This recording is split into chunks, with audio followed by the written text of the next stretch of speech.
According to a lot of people on the internet, my stand-up comedy sucks.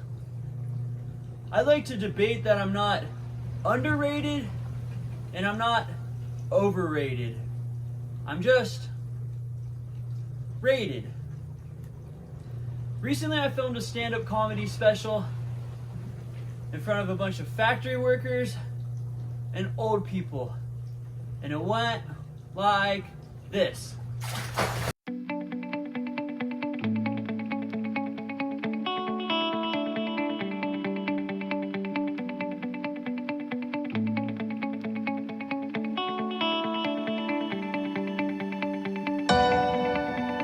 Comedy retirement houses keep kicking them out too.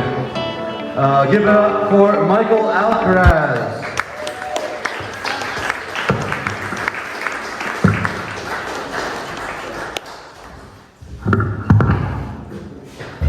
Gonna take a seat tonight. So thanks for having me.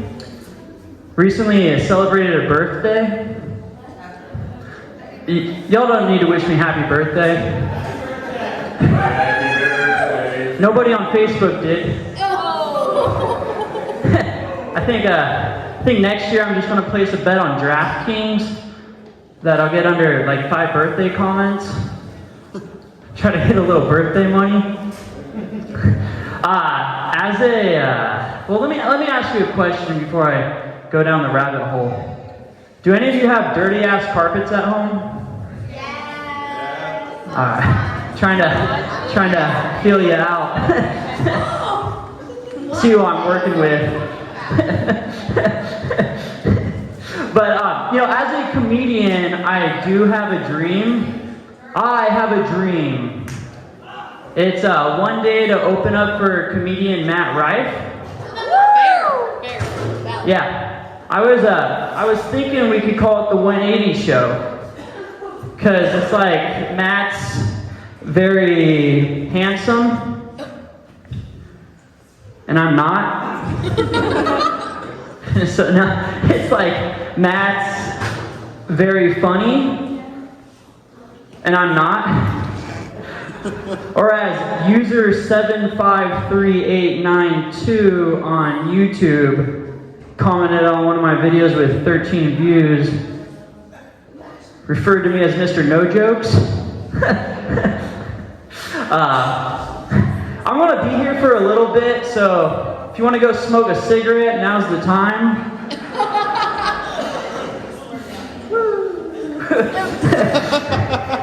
I, as a comedian, over the last year and a half, I feel like I've emerged from the dark side because I'm a clean comic now.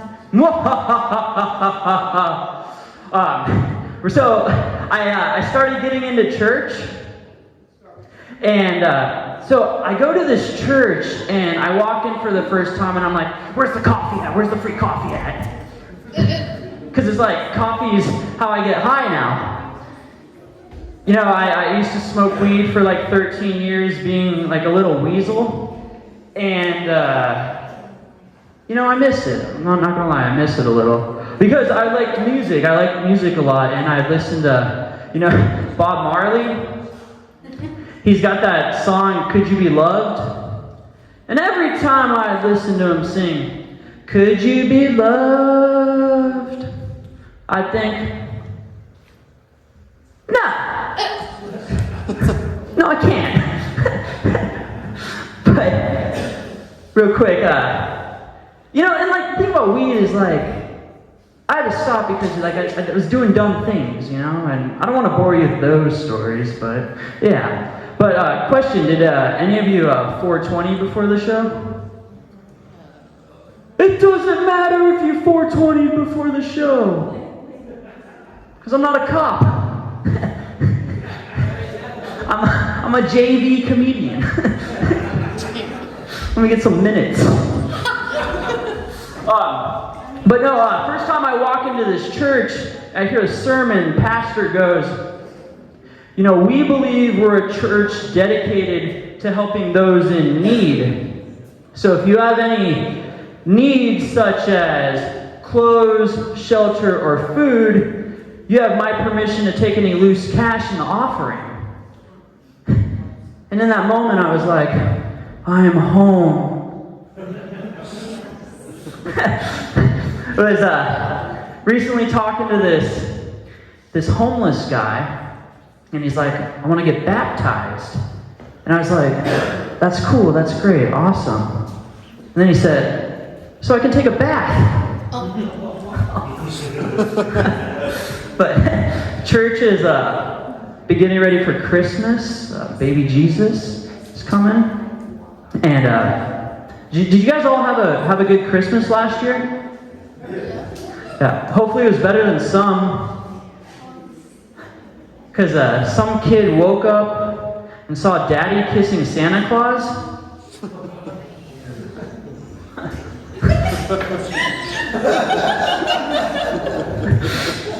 You know, a few Christmas Eves ago, I go to the mall with my dad and my brother, who's my brother's bipolar schizophrenic. I have Asperger's. He's schizophrenic. I have Asperger's, and the mall closes at 6, and we walk into this shoe store, and it's 5:55, and you know, it's Christmas Eve, all shift, the employee's just been waiting to get off. Is it 6 yet? Is it almost 6? And there we go, we walk in. And my brother is wearing the nastiest, grimiest, smelliest, most disgusting, filthy, white checkered Vans slip-ons that you've ever seen.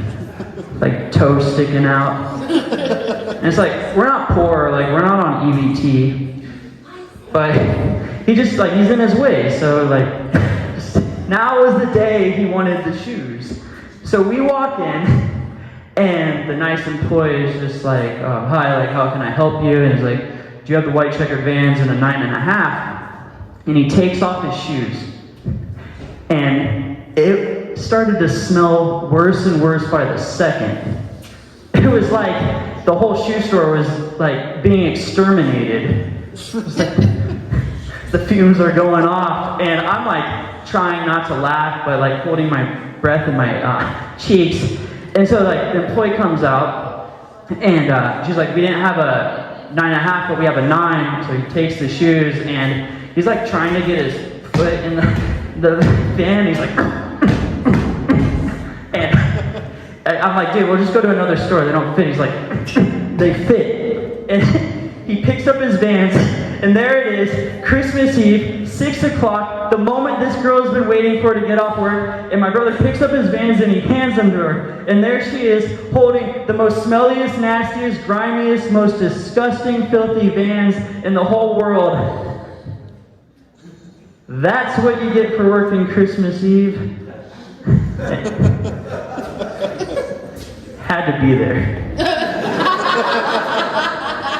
Had to be there. It's like retail's got to be tough though, you know. Like you ever go to a clothing store and you don't really buy anything? Yes. You're just kind of petting the clothes. Yes. I love petting Rabbit. Rabbit is not at. And so, anyways, you're petting the clothes. You don't really buy anything. You cheap asses. And the poor employee has to like fix the clothes. Rabbit is not cheap. Yeah, what she said. But or it's like restaurants. It's like, man, like working in a restaurant's got to be tough. Like I worked in restaurants for 5 years. I feel like I saw the worst and best in humanity. I even wrote this restaurant comedy joke book. You can get a copy after or not. But my uncle is the all-time worst restaurant customer. He's the type of guy to, after about 20 minutes, to go in the kitchen to check on his food. It's like, oh, it's been 20 minutes. Let me go check on the food. He walks in the back of the kitchen, everyone's like, intruder, intruder, intruder. Can I help you? No. I know what I ordered. It's like, sometimes the customer is not always right. That's why Yeah. So, but like, I feel like bad customers is why employees are always just like, hey, I can't wait for Friday. Is it Friday yet? TGIF. What they ought to be saying is, TGIF, thank God I'm fired. Like, go explore your dreams. Get out of this slave work. Security. Oh, no, I'm kidding.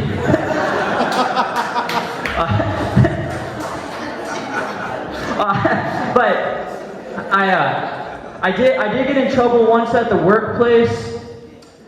So I worked at this grocery store, and I had this friend named Pablo, and we were baggers, and so we'd be bagging groceries next to each other. And at the cash register, and I'd be like, hey, look, and he'd look over, and my hands would be in the grocery bag, and I'd just be squeezing the shit out of a customer's bread. And like the bread's like coming through my fingers. Or he'd be like, hey, look, and I'd look over, and he'd be squeezing and grinding up some grapes. just juicing the grapes in the bags. You know, or sometimes like I'd go from one register to the other, and I'd like slide on my knees like it's a show. But I got in trouble because I got myself this custom license plate frame that said Pavilion's Head Bagger. And it wasn't a promotion. It wasn't even a title at the store. It was just like a self-imposed title that I gave myself. But it created a bit of a controversy because I worked with some special needs people. And they couldn't drive. And they had bikes. But before I left, I ended up giving the license plate frame to this guy named Shanzi, who ended up competing against Kenji and Abe for the next Pavilion's Head Bagger after I put in my 2 weeks notice. It's like survival of the fittest. Who will be the next Pavilion's Head Bagger? I don't know, man. I think he's leading the competition. Man, we got 10 days. It's like 5 days. Man, I saw you were kind of slacking taking that woman's groceries out. I don't know, man. All right, rant over. But what I learned, though, working at a grocery store is, why is it that when you're young, everyone's just like, oh, he's such an adorable, hardworking young man trying to help out his family. Then when does it become like, this guy's a bum? It's like, when does that metaphysical shift happen? It's like, take babies, for example. Everyone's like, to the babies, like, oh, you're so cute, you're so adorable. I'm like, what about me? They look at me like I'm some kind of freak. But let me ask you guys a question. Did any of you have a really bad nickname in high school? No. All right, whisper it to your neighbor. What was it? All right, make fun of your neighbor. Roast your neighbor. It's like my nickname was Snitch. Good. It's like yeah, big problem.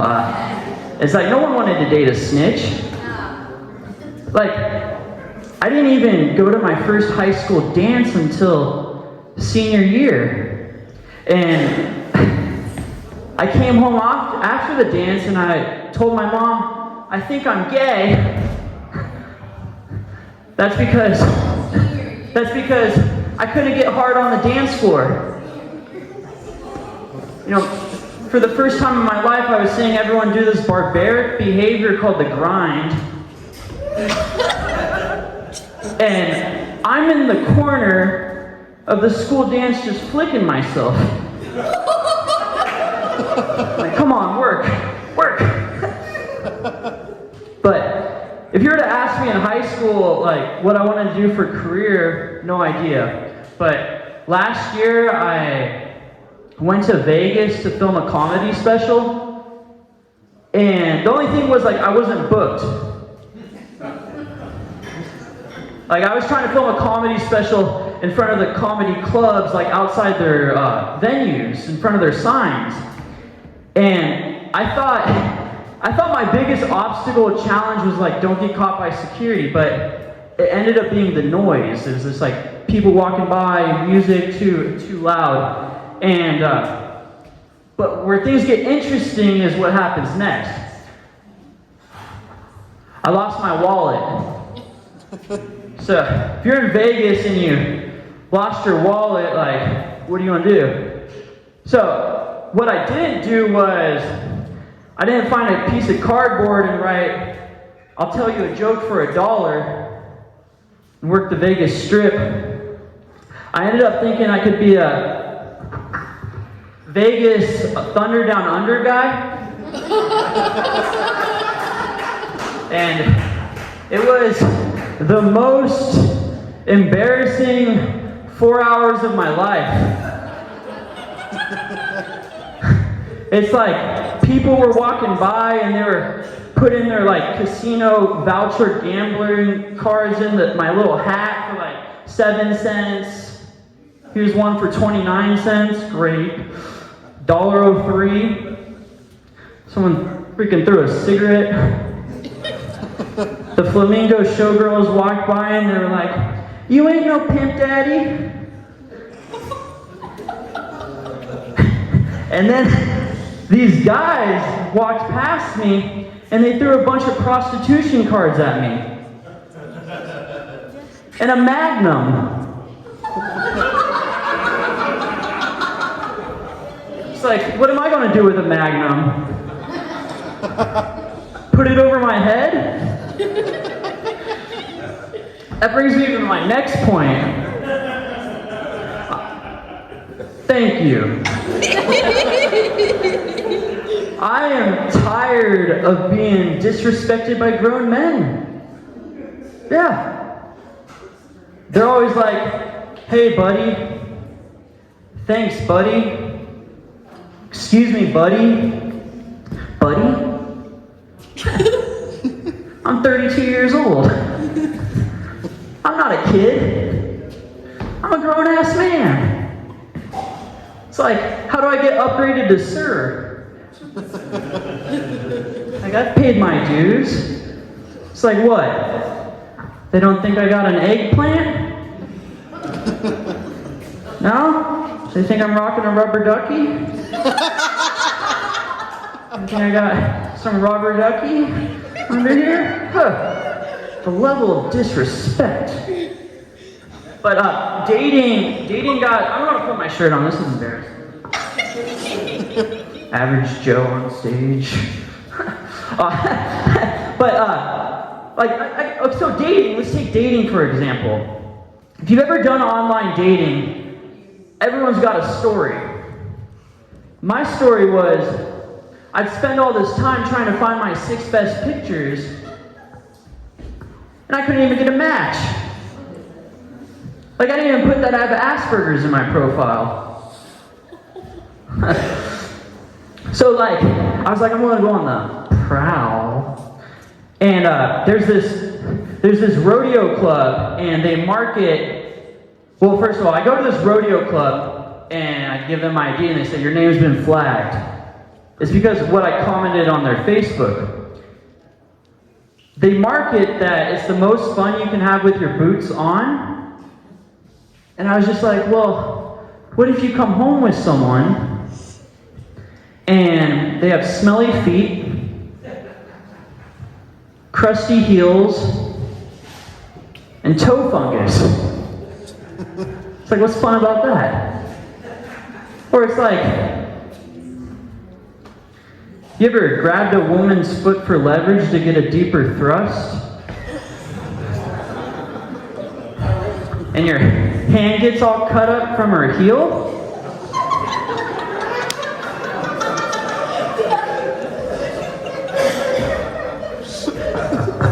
Then you wake up in the morning and your shins are bleeding? After a night of spooning? It's like, yeah, no fun. So another tactic I did was I started calling my local bar on the weekends. I'd be like, "Hi, are there any hot girls there?" In disguised voices. Like, "Hello, what time does the kitchen close?" "Oh, 10? Okay, guess I'm late, but by chance, is there any hot girls there tonight?" So, just like just see if I should just stay home. Save my time. And cry. But I do have a girlfriend now. Thank you. Rocket science. For a guy like me. She's great, and I wish she could be here. And she's funny. Unlike me.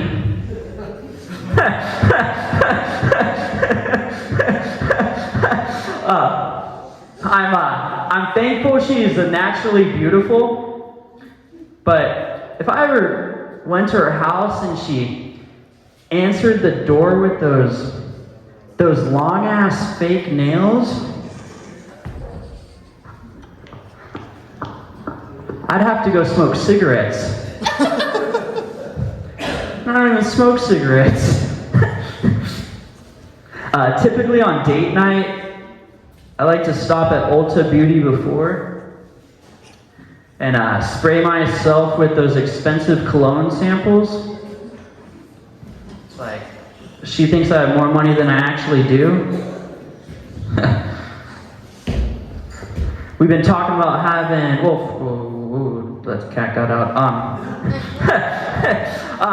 We'll be laying in bed at night and I'll be like, "Hey, we should go to the courthouse in the morning and get married."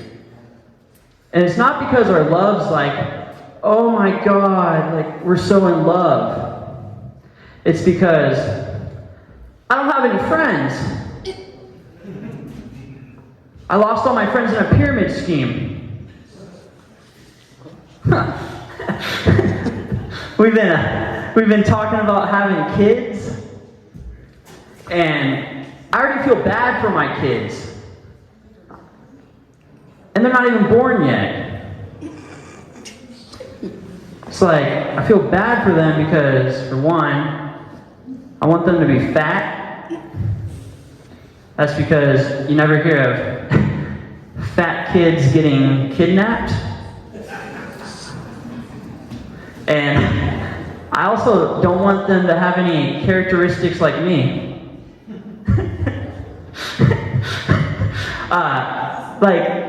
I don't really believe in supporting local.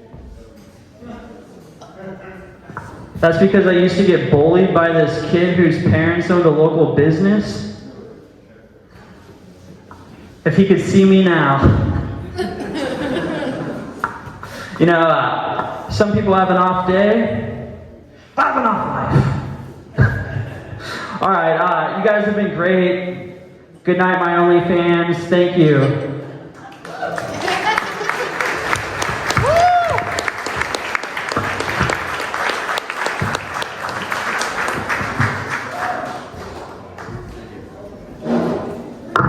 Round of applause for Michael Alcaraz. All right.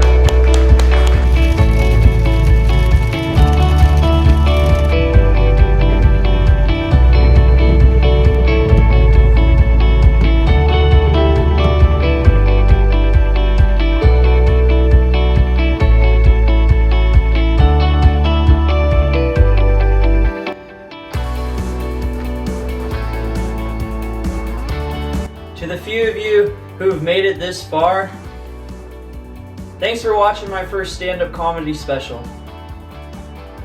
So follow my journey. Or don't.